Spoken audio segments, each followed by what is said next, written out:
My name is Ted Kocon, Kocon. Pronounce the C like an S. Huh. See, What is the ethnic origin of this Polish. last name? Polish. I'm Polish, yeah. Ah.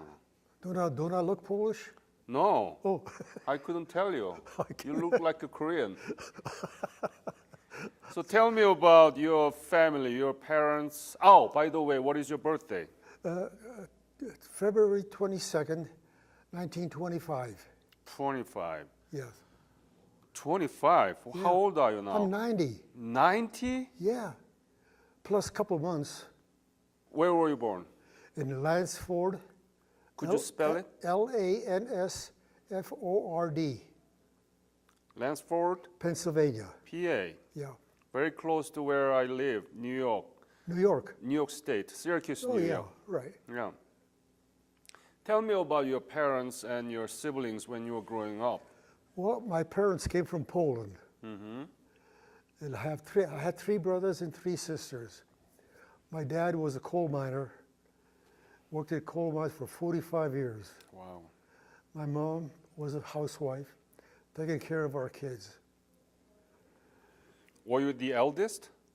No, my sister, she's a nun, and she's in Reading, Pennsylvania. She's still living. She's about 95. Yeah. I was in the middle. Yeah. Tell me about the school you went through there. I went to a Catholic school, St. Peter and Paul Catholic School for 8th grade. Then I went to St. Anne's High School, Catholic High School. Can you spell it? St. Anne, A-N-N, When did you graduate? in 1942. Are you Catholic? I am Catholic, yeah.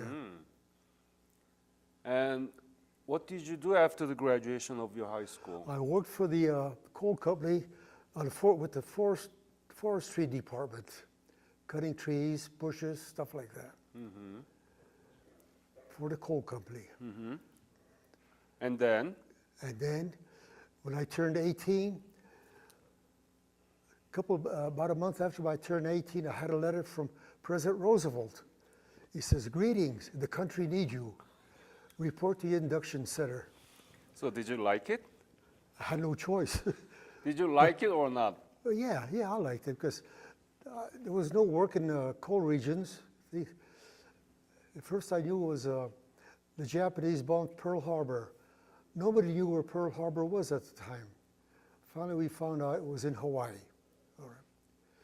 So it was after Japan attacked Pearl Harbor. That's And it right. was during the World War II. That's right, yes.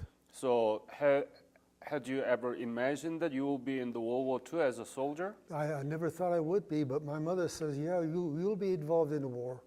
Yeah. I came home from school in early '39. My mother was in tears, and my father was listening to the radio through all that static about the Hitler invading Poland. Since he had some relatives in Poland, they were really concerned about it. I told my mom, I says, "Oh, by the time I'm old enough, the war will be over." She says, "No, you'll be in a war. You'll be there." And I was Army? Army, yes. And tell me about the year and date, if you can remember, that you enlisted to the Army. Okay, that was in May 1943. I had basic training in Fort Riley, Kansas. They told me that Fort Riley was the biggest cavalry camp in the world. I said, "Oh, great! I'm going to be a horseman. Get a horse."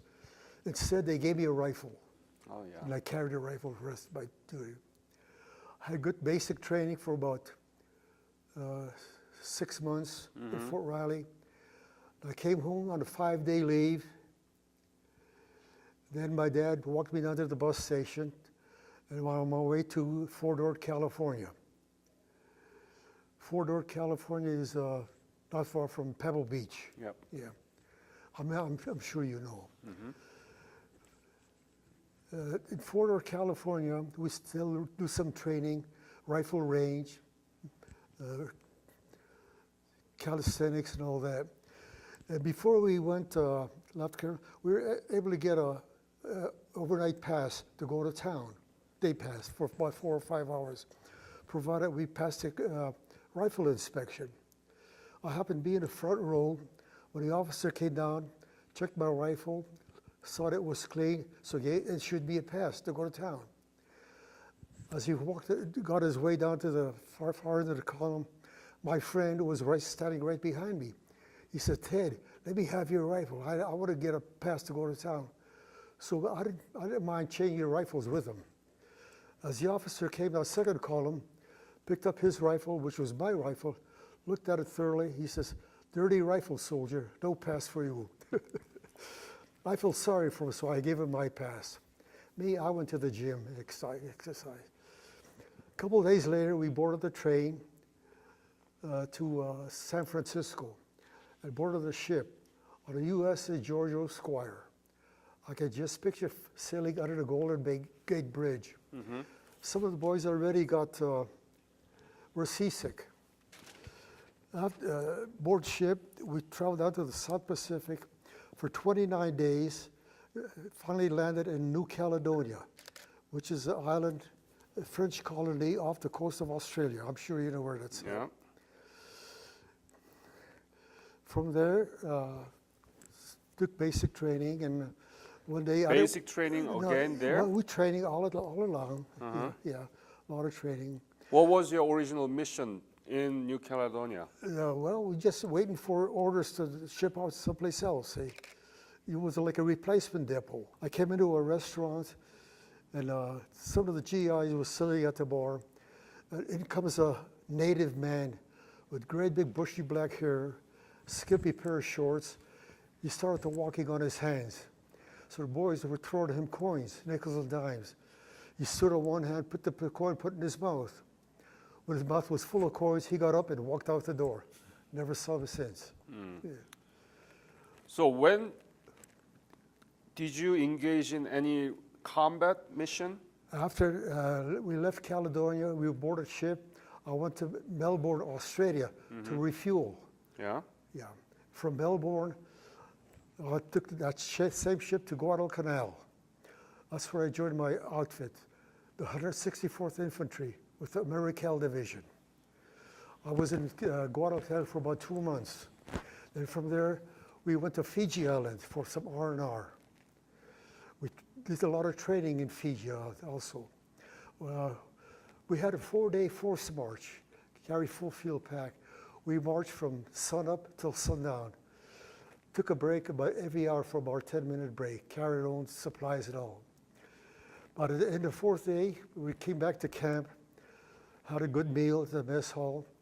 A couple of boys wanted to go to town to Suva, Fiji, which is about 3 miles away. So we hiked to Fiji, to Suva, had a Coke and ice cream after a long hike. A few days later, we boarded the ship, headed for Bougainville. We made a beachhead landing on Bougainville on Christmas morning, 1943. Mm-hmm. So when were you discharged from the World War II? In November 1945. Mm-hmm. And what happened to you? And then, I stayed, was on reserve, but then the coal regions were going broke, so I decided to join the Air Force, because I was tired of living in a foxhole. That's when the Korean War started. Smart. Yeah. Now you're thinking. I'm thinking, yeah. So when did you join the Air Force? In 1947. 47? 47. Long before Korean War broke out. That's right, yeah. And what was your specialty? Well, I was a draftsman, and then I decided I went to aircraft and engine mechanics school in Texas. Mm. Then I was transferred to Mitchellville, New York, Yep. in Long Island. In June of '52, I got my orders to go to Japan. 1952? 52. So you were in the state until 1952? That's right, yes. So? In 1952, I was married with my beautiful wife and had my daughter, Terry, which was a year old at the time. When I went to Korea, they stayed with with her parents, which was a blessing for me. Right. Okay. So you went to Japan, and Yes. what did you do there? Right, we landed in Yokohama. Okay, from Yokohama we took a train going to south through a 15-mile undersea tunnel. Landed in the island of Kyushu. Stopped at Brady Field, Japan, which is about 4 miles from the city of Fukuoka. That's where I stayed, Brady Field. From there, I was crew chief and a mechanic, fixing airplanes, C-46 airplanes. C-46? Yes, So transportation. that's right. Yeah. Troop carrier. So were you belonging to 5th Air Force or what was the unit? It was 318th Air Division. 318th. Air Division, Uh-huh. yeah. 19th Troop Carrier Squadron, 19th yeah. Troop Carrier Carrier. Squadron. And you were repairing the That's right, I was the crew chief C-46. and the flight engineer, yeah. From there, we flew into Korea. When did you flew to Korea? Well, when I was in Japan, about maybe 3 or 4 days, every 3 or 4 days. Yeah. After you, After got to Brady. so can you remember the month that you fly into that Korea? was about in July. In July of 52. 1952. That's right, yeah. And what was your mission? Well, carrying troops, supplies, everything. Cargo plane. And where did you arrive? There were several places in Korea. I mean, one experience I had, when the plane we'd load the plane up, we'd taxi out to the runway. Before we took off, we pulled our final engine check, okay? Yeah. Then we took off, as long as the engine were right. But that was discontinued at nighttime because it was so dark. So when I went up to the flight line, we just took right off because a few days before that, an enemy soldier tied a bomb to the tail wheel. Oh. And at a certain altitude, the bomb exploded, so we lost an airplane. Whole airplane. One airplane, yeah. We lost, Yeah. yeah. A C-46, yeah. Yeah. And then Korea was I'd say it was the coldest place on earth. I guess everybody knew that. We'd land a plane, and we didn't even turn the engines off because we figured the oil would congeal, would be hard starting again. So unloading the plane with the props going, that cold wind blowing, it was miserable, as cold as it was. So you didn't station in Korea, but you were flying from Japan I was stationed in Brady Field in Japan, but flying to Korea, back and forth. back and forth, back and Yes. forth. How often was it? Do you remember? Oh, Approximately. At least once a week. Once a week. At least, yeah. You know, when they come back, they have to repair the aircraft because had a lot of problems with it. Load it up. And one day, we were dropping supplies over near the coast of Korea. Big bundles. Was it North Korea or South Korea? South Korea. South Korea. Yeah. Dropping bundles along the coast of the Sea of Japan, along the coast. We call East Sea. East, East Sea. oh, Sea of Japan. Huh? No, it's not Sea of Japan. It's Okay, Sea whatever. of Japan to Japanese, but to Okay. Koreans, it's East Sea. Okay, whatever it was. Okay. Anyway, Yeah, okay. We were dropping off about 15 big heavy bundles with by parachute, you know. what's in there? Supplies, everything. Kind? Everything, supplies, food, Food. medical stuff, everything. Yeah. Everything was going pretty good Yeah. until the last bundle that we had ejected. The parachute opened prematurely. Oh. Opened up, the heavy bundle hit the tail section. The heavy bundle was down below the elevator, and the parachute was above, which created a terrific drag on the aircraft. Oh. We were losing altitude. Fortunately, You were in that plane. yes, fortunately, the heavy bundle damaged the tail section with jagged, sharp edges. And before we landed, the sharp edges cut the parachute shroud. The bundle fell down and parachute drifted off. Uh-huh. We gained altitude immediately. And I noticed a U.S. vessel in that sea of Japan. East Sea. Okay, Sea of Japan.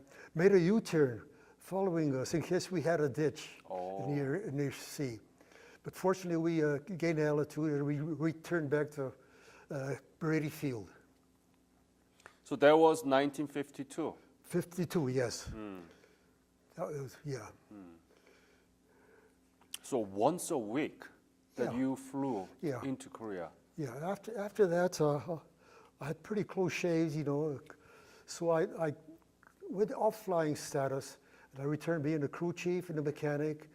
I was an inspector, inspecting maintenance, repairing generators, and I was in charge of the ground power section. So let me ask you this different. You never stationed in Korea, right? No. No. No. Let me ask this soft side of your service. How much were you? What was your rank, and how much were you paid I at was the time? a tech sergeant, E6. Technical sergeant, right? Yes. Yeah. And how much were you paid? Ooh, I don't remember that. But when I first joined the Army, we were paid $50 a month. $50 per Yeah. month. So, by Like- you became technical surgeon, it Yeah. must be 150, Yeah, probably so, something like that. I can't remember. not more than 200. No, no. What did you do with that money? I sent some home To my your wife? Yeah. What were you thinking? You were the World War II veterans, Yes. and now, right after the World War II, in 5 years, you Yeah. are participating in another big war. Yeah, right. And the country you never knew before, the Korea. That's right. What were you thinking? Well, a lot of times while hauling supplies and even wounded soldiers from Korea reminded me of the World War II soldiers that were killed and wounded. It brought back memories. Yeah. You saw many wounded during the World War II? Yes. Oh, yes. Yeah. Yeah. I carried a flamethrower during World War II. Yeah, it was rough. I was close enough to. That's World War II. I better not talk about that thing. Yeah. Yeah. So after I got, after I left Korea, after that incident with the parachute, you know, I went off flying status. I became a crew chief again and maintenance inspector. I repaired generators, hydraulic stands. I ordered supplies. And for that, I received the Air Force Commendation Medal, which I'm proud of. Yeah. In November of '45, I left Japan, left my outfit. 54, November 54. 53. Oh, 53, yes. 53, yeah. 53, yes. Yeah. We got back on a train again and went back through the same 15-mile tunnel underwater from Kyushu to Yokohama. While I was in Korea, we lived in a Quonset hut, and the lights were out already. A young black boy came in quietly. He spent most of the evening in the village. He kept What do you quiet. mean, in Korea or in Japan? In Japan. In Japan. In Japan, yeah. Spent most of the time in the village. He came in one night, real quiet, turned on his radio real low. He picked up a broomstick and started to dance. Oh, I quietly, I went up to him. I says, "Moore, what are you doing?" He said, "Oh, you I said saw-" it's a young black boy? Yes, young black boy. Okay, so He says, I'm practicing to be a ballroom dancer." I said, "Well, you're doing good. Keep it up." So he kept the dance while I went to bed. so after you returned from Japan, what did you do? Well, after returned from Japan, aboard ship, going again 14 days aboard ship on a USS Man. I was on many ships during the World War II, but it's the first time I got seasick. It's a hell of a feeling, I'll tell you. Yeah. And while we were aboard ship, I bought myself a harmonica, small harmonica, because I played it when I was a kid. A friend of mine says, "Well, I want to learn how to play it." So he bought one also. And I tried and tried to teach him how to play harmonica, a simple instrument like that. He could even play "Mary Had a Little Lamb." So finally, when we debarked in San Francisco, he gave me his harmonica. From then on, came home, saw my family.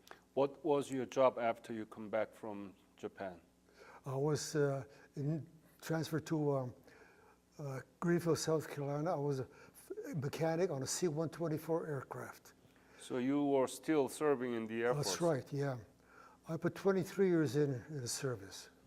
What do you think is the legacy of the Korean War veterans? Well, you know, coming home, they were ignored, some of them, just like the Vietnam veterans, you know. All soldiers are ignored. I wish the politicians would do something better for us, but that's life. Yeah. So what do you think? What is the legacy of the Korean War veterans? I'm glad we were there to stop North Korea coming down, communist country, yeah. And I'd go back again if I was young. It's a great experience being in the service. You travel the world. When I was in Brady Field, Japan, during the monsoon season, I've never seen it rain so hard for such a long period of time, for 2 days constantly, heavy rain. Brady Field was a mud hole. The mess hall was flooded. Couldn't get a hot meal. So they serve us cold sea rations, which reminded me of eating a cold sea ration when I was in World War II in the foxhole. That brought back memories. Must have been very hard in the trench warfare during the World War II, right? This one, yeah. Tell me a little bit about that trench warfare experience in the foxhole. The foxhole. I lived out of a foxhole for 7 months, an hour of Bougainville. The mosquitoes ate me up. Yeah, I was going through a thick jungle. I had a big machete cutting the jungle, you know what I mean? And I went through the field and I cut my knee here. I said, boy, it's a good time for me to get out of here. So I dumped dirt in it, rubbed it. I hope it would get infected. Next day it was healed. No luck. No luck, doggone. Yeah. I was usually a first scout in the patrol going through the jungle. And the captain says, you guys want to see what a Jap looks like? I says, yeah, of course, being 18 years old, we were all gung-ho. Let's go get him. I was the first scout climbing up the hill 400. I put my top of the hill. There was a great big banyan tree there. I put my hand on the tree, and I looked around, and there was a Jap in the foxhole. He took a shot and missed. And my buddy with the BAR automatic weapon took care of him. So I took that Japanese SEAL helmet as a souvenir. You know, we had a saying during the war that the Germans fought for Hitler, right? The Japs fought for Tojo, right? Yeah. But the Americans fought for souvenirs. That's true. Yeah. And so I got the SEAL helmet. I took it back to the Seabees and traded it for a bottle of whiskey, Seagram 7, brand new bottle. Came back and one guy offered me, he says, you drink that? I said, I don't drink. He says, I'll buy it from you. I said, what do you give me? He said, I'll give you $100. Sold. Would you please introduce yourself, your name? I am Margaret Kocon. Margaret Kocon. Yes. Am I pronouncing okay now? Right, yeah. Kocon, okay. And when did you marry him? In 1949, October 20th, 1949. October 20th. You never forget, right? I'll never forget. On my 21st birthday.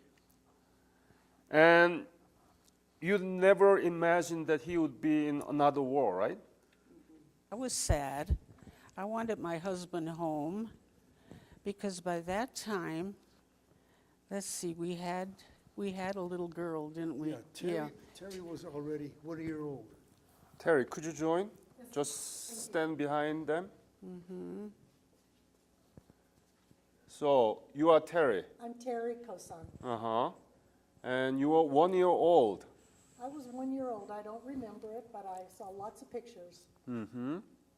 And tell me about it. And we lived with my mother and my father while Ted was traveling back and forth from Japan to Korea. And said that was how many, I don't remember how many years that was, but 18 months. 18 I was months? in Korea for 18 months. Yeah, I don't remember how often I got that money, but I know I opened an account at the Dime Bank in Lansford, Pennsylvania. With $100, could you do at the time?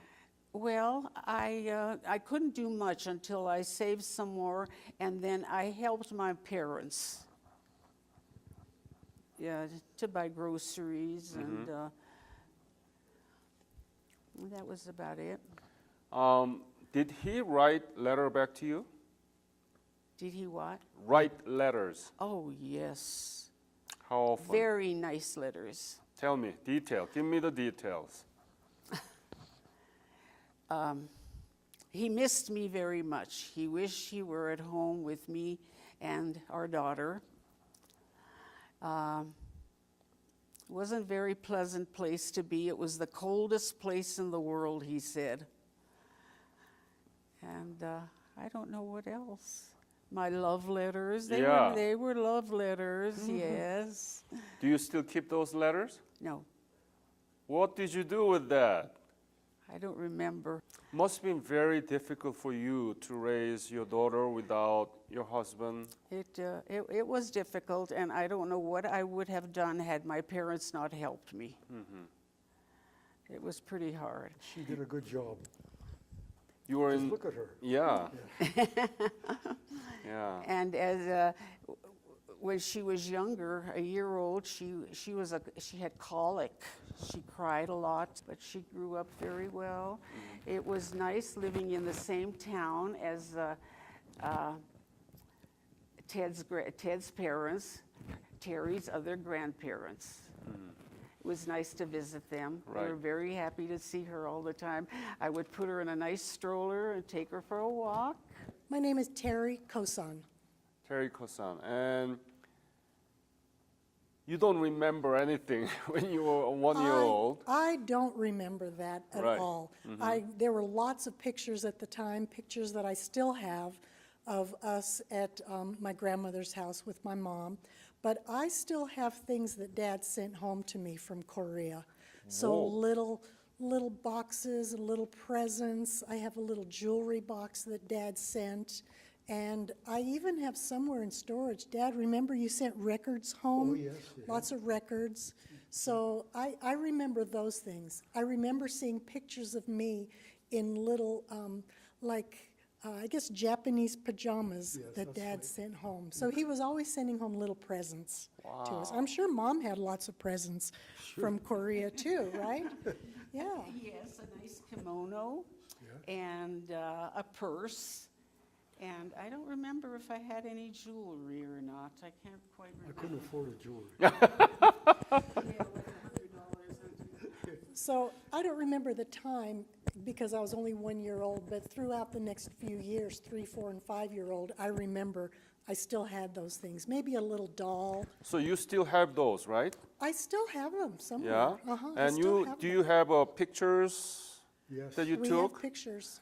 You know, I really want you to take a picture or scan it and burn the CD and send it back I'll to send you me. a picture. These are the things that we think is some kind of artifacts and oral history that can teach our young generations about the importance of the Korean War and their honorable service. So if you send those things, we will preserve it, and it's the best way to preserve it in the internet, not in the museum.